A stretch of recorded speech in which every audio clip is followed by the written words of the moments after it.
going to be sowing in this section, so we'll have grass this side of the line.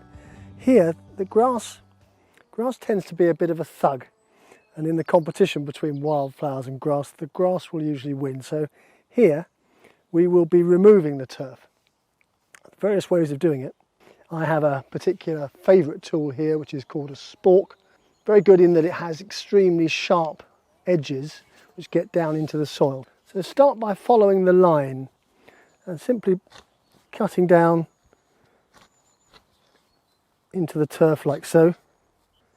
Once that outer line is cut, you can then start coming inside and creating manageable sections to dig out. Cut down into the turf about 4 or 5 centimetres deep.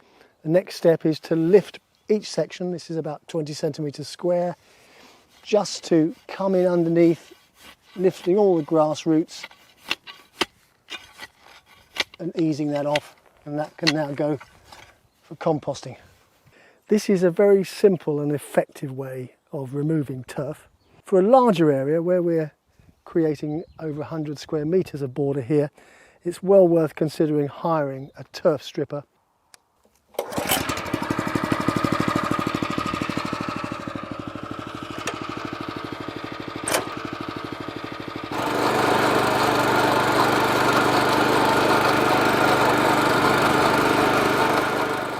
So that's that strip of turf lifted.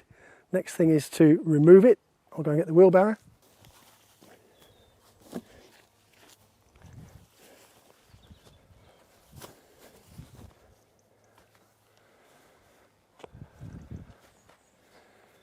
And here we're just removing the last bits of grass and loosening the soil as we go.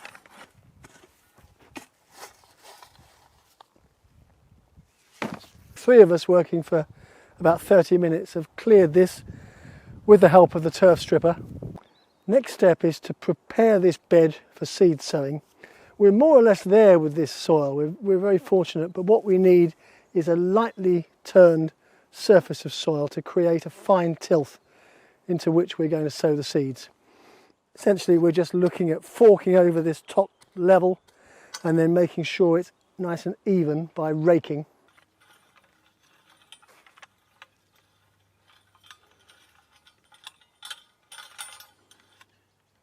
We need a nice fine soil structure to sow into, and ideally that needs to be about 10 centimetres in depth. So we've done that. We're just now finishing raking, removing any remaining stones, clumps of soil, and then we're ready to sow. So we looked at this area earlier, and it's an awkward little patch which is difficult to mow. Why not put some wildflowers into this grassy bank?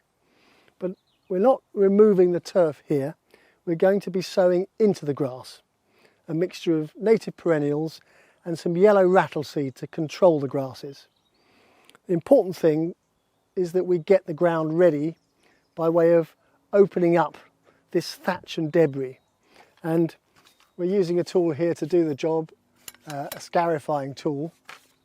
What we're trying to do here is to remove something like 50% of the grass so that the wildflowers stand a chance. We can now see the soil, so we've removed all this thatch and debris from the grass, and we can get ready to sow a mixture of native perennial seeds. Mostly we're going to sow here.